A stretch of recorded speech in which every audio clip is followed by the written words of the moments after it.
तब यहाँ हम देखते हैं टेस्ट को पास करने के बाद रिक लिंक्स से मिलने गया होता है। तब लिंक्स कहता है, पास होने के लिए कांग्रेचुलेशंस, बहुत जल्दी मैं हॉस्पिटल से डिस्चार्ज हो जाऊंगा। तो चलो उसके बाद हम अपने ड्रिंक वाले वादे को पूरा करेंगे। ये तो अच्छा आइडिया है, तो फिर हम ये कहाँ करेंगे? मैं तुम्हारी टीम में बहुत ज्यादा इंटरेस्टेड हूँ, तो अगर पॉसिबल हो तो हम तुम्हारी जगह पर ये करेंगे। जिसे सुनकर रिक को सदमा लग जाता है और वो लिंक्स को अपना आर्मर सूट पहनकर उसकी जगह पर आने के लिए कहता है। तब यहाँ लिंक्स रिक के अड्डे को ढूंढ रहा होता है। तब उसे एक जगह मिलती है और वो कहता है, तो क्या ये एक डीमन लॉर्ड का कैसल है? तब लिंक्स जाकर उस कैसल के दरवाजे की घंटी दबा देता है और रिक उसे लेने आ जाता है और कहता है, मुझे माफ करना कि मैंने तुम्हें इतनी दूर बुलाया, पर मुझे यहाँ पर आसपास मॉन्स्टर नहीं दिखाई दे रहे। आखिरकार ऐसा क्यों है?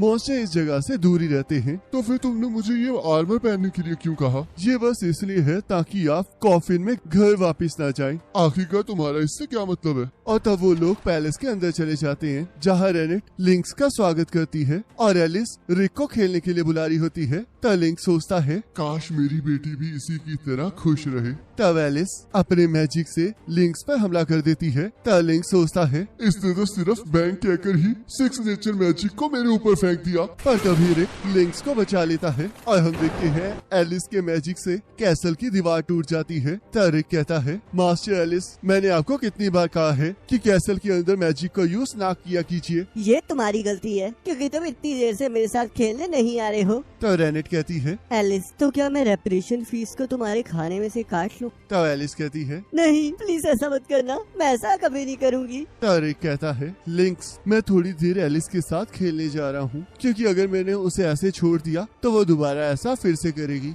तो प्लीज तुम थोड़ा आराम करो। तब हम देखते हैं लिंक्स को मिजर्ड दिखाई देता है और वो उससे मिलने चला जाता है। तब मिजर्ड कहता है, तुम पक्का रिक के दोस्त होगे जिसके बारे में रिक बता रहा था। तब वो दोनों एक दूसरे को अपना अपना इंट्रोडक्शन देते हैं और लिंक्स मिजर्ड से उसके हथियार के बारे में पूछने लगता है और तब वो उस हथियार को लिंक्स को चलाने के लिए दे देता है। तब लिंक्स उस रॉकेट को चलाकर बहुत ज्यादा शॉक हो जाता है और कहता है, अगर ये हथियार और भी बन गए तो हमारे लड़ाई करने के तरीके ही बदल जाएंगे। और तब वो वापस कैसल में आ जाता है और हम देखते हैं उसे एक रूम में ब्रॉम्स्टन दिखाई देता है। तब ब्रॉम्स्टन उसे अपने रूम में बुला लेता है। तब लिंक्स कहता है, यहाँ पर तो बहुत सारी बुक्स हैं, क्या आपने यहाँ पर सारी बुक्स पढ़ी हैं? तब ब्रॉम्स्टन कहता है, वैसे तो मैंने यहाँ पर सारी बुक्स पढ़ी हैं, पर जब से मैं रिक की ट्रेनिंग में मदद कर रहा हूँ तब से मैं नई बुक्स नहीं पढ़ पाया हूँ। तब लिंक्स कहता है, तो क्या इसका मतलब आप उसे ही ट्रेन कर रहे हैं? तब ब्रॉम्स्टन कहता है, सही कहा, क्या तुम इसमें इंटरेस्टेड हो? तब लिंक्स कहता है, बिल्कुल, क्या आप मुझे बता सकते हैं कि मुझे क्या करना चाहिए? तब ब्रॉम्स्टन कहता है, तुम्हारी आंखें बहुत अच्छी हैं और ये वैसे ही चमकती हैं जैसे रिक की आंखें चमकती हैं। तब यहाँ रिक को पता चला तुमने ये क्या किया। तब यहाँ हम देखते हैं ब्रॉम्स्टन ने लिंक्स के पैरों में भी बेड़ियां बांधकर उसे भागने के लिए कहा होता है और हम देखते हैं लिंक्स पहाड़ी के नीचे गिर रहा होता है और आखिरी बार अपनी फैमिली को याद करता है। पर तभी हम देखते हैं वो एक सुअर के ऊपर गिर जाता है, जिस वजह से वो बच जाता है और कहता है,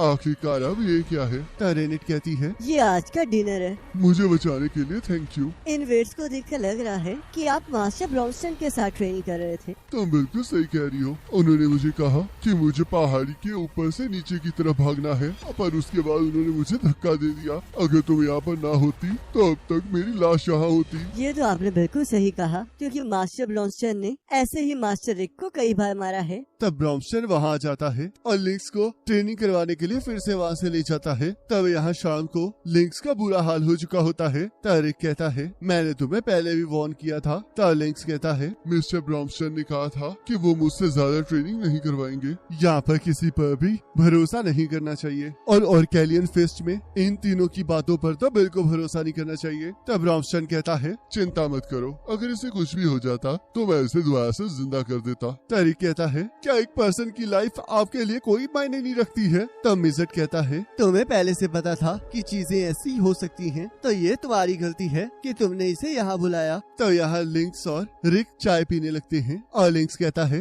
रेनेट बहुत ज्यादा अच्छी लड़की है, तो क्या तुम दोनों एक दूसरे के साथ रिलेशन में हो? ऐसा कुछ नहीं है और वैसे भी अब मैं 30 साल का हो चुका हूँ अभी भी तुम जवान हो और वैसे भी मेरी वाइफ मुझसे 20 साल छोटी है, तो इसलिए सारी बात टाइमिंग की होती है। जब फीलिंग दोनों में होती है तब सब कुछ अपने आप हो जाता है। तब रात ब्रॉम्स्टन, मिजर्ट और एलिस रेनेट को किचन से और भी खाना लाने के लिए कहते हैं। तब लिंक्स रिक को भी उसकी मदद करने के लिए कहता है ताकि उनके बीच की दूरियां कम हो सके। तब रिक रेनेट की मदद करने वहाँ से चला जाता है और लिंक्स कहता है, मैंने सुना है कि रिक के पास इनहेरिट स्किल है, काश मैं उसे देख पाता। तब ब्रॉम्स्टन कहता है, रिक की स्किल तभी एक्टिवेट होती है जब कोई सर्टेन सिचुएशन होती है, वो अपने आप उसे एक्टिवेट नहीं कर सकता। तब मिजर्ट कहता है, अगर वो अपने हिसाब से अपने स्किल को एक्टिवेट कर पाता तो सब कुछ कितना आसान होता, पर वो बंदा तो एक वेपन भी नहीं संभाल सकता। तब ब्रॉम्स्टन कहता है, रिक बिना किसी वेपन और स्किल के भी एस रैंक लेवल पर है, पर अगर उसकी रेकलेस सोल स्किल एक्टिवेट हो जाती है तो वो हमसे भी ज्यादा ताकतवर हो जाएगा। तो लिंक्स,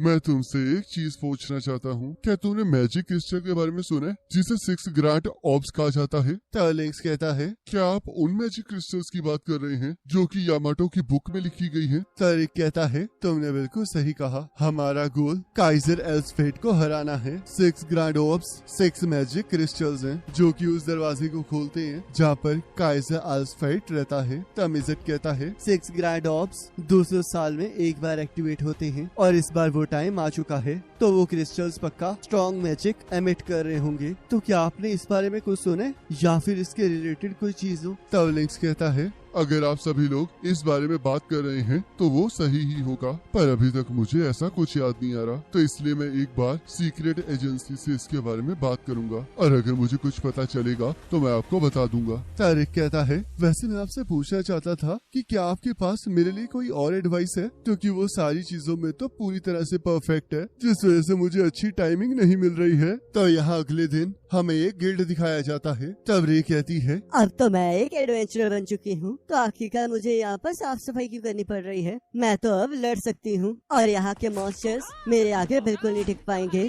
तो यहाँ हम देखते हैं ब्रॉम्स्टन, एलिस और रिक एक क्वेस्ट लेने उस गिल्ड में आए होते हैं। तो गिल्ड मास्टर कहता है, मुझे माफ करना पर आप ये नहीं ले सकते। आखिरकार ये किस तरह की टीम है? तो गिल्ड मास्टर कहता है, हमें पता है कि आप क्या कर सकते हैं, पर फिर भी आप ये नहीं कर सकते। तो रिक कहता है, इस क्वेस्ट के लिए हमें 4 लोग चाहिए और उनमें से 2 ए रैंकर्स होने चाहिए। तो अगर हमें ये चाहिए तो हमें एक टेम्परेरी मेंबर को टीम में इंक्लूड करना होगा। तब ब्रॉम्स्टन कहता है, अगर ऐसी बात है तो फिर हमें एक हेल्पर चाहिए। तब गिल्ड मास्टर कहता है, क्यों नहीं, हम इसमें आपकी जरूर मदद करेंगे। और तब वो रे को उनकी मदद करने के लिए कहता है और हम देखते हैं रे उनकी मदद करने के लिए मान जाती है। तब यहाँ वो सभी लोग कुछ ढूंढने के लिए निकल जाते हैं। तब रे कहती है, हम कुछ मैजिक क्रिस्टल को ढूंढ रहे हैं और हमारे एक दोस्त ने बताया है कि वो यहीं कहीं आसपास है। तो क्या हमें इसके अच्छे पैसे मिलने वाले हैं? उसके अच्छे पैसे तो मिलेंगे ही, पर वो बहुत ज्यादा खतरनाक चीज है, तो इसलिए हम उसे यहाँ नहीं छोड़ सकते। और वो क्रिस्टल बहुत सारे मॉन्स्टर्स को अपनी तरफ खींचता भी है। तुम चिंता मत करो, मैं किसी भी मॉन्स्टर को आसानी से संभाल सकती हूँ। मैं अभी F रैंक हूँ और मैं बहुत जल्दी A रैंक पर पहुँच जाऊंगी। तो फिर मुझे भी बहुत ज्यादा मेहनत करनी पड़ेगी। पर आखिरकार तुम किस रैंक पर हो रिक?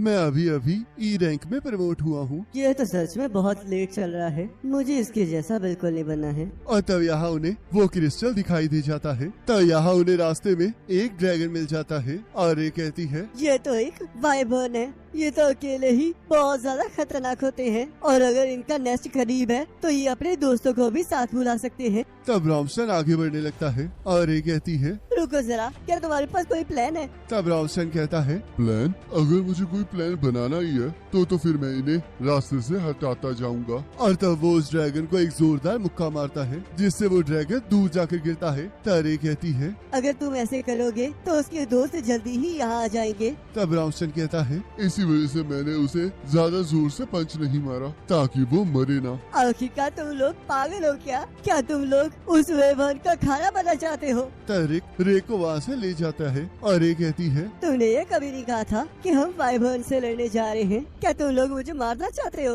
मैं बन जाऊंगी। और तब हम देखते हैं बहुत सारे ड्रैगन्स ब्रॉम्स्टन और एलिस पर हमला कर देते हैं और वो लोग उन ड्रैगन्स को बहुत बुरी तरह मारना स्टार्ट कर देते हैं। तब रे कहती है, आखिरकार यहाँ पर चल क्या रहा है। तभी वहाँ पर एक रेड वाइवन रिक और रे पर हमला कर देता है। तब रे कहती है, आखिरकार ये यहाँ पर क्या कर रहा है? इसे तो एक ए रैंकर भी बड़ी मुश्किल से संभाल सकते हैं। हमें यहाँ से भाग जाना चाहिए। सही कहा, तुम्हें यहाँ से भाग। साथ बहुत कुछ हुआ। मैं समझ गया, जब भी वो लोग यहाँ आते हैं तब कुछ न कुछ खतरनाक जरूर होता है। पर कल तो कुछ ज्यादा ही हो गया। मुझे नहीं पता था कि हम वाइवर्स को भी खा सकते हैं। वो लोग डिफरेंट हैं क्योंकि वो लोग इस कॉन्टिनेंट की सबसे स्ट्रॉन्गेस्ट टीम है और वो सारे एस रैंक मॉन्स्टर्स हैं। अगर ऐसी बात है तो मुझे भी एस रैंकर बनना है। वो तो सच में बहुत ज्यादा अमेजिंग थे, तो इसलिए सबसे पहले मैं अपने रैंक की एग्जाम में अपना बेस्ट दूंगी। तो चलो फिर मैं ट्रेनिंग करने जा रही हूँ। तब यहाँ ब्रॉम्स्टन कहता है, ये रेड फ्लावर है 6 ग्रांड ऑब्स में से एक। तो अगर हम इसे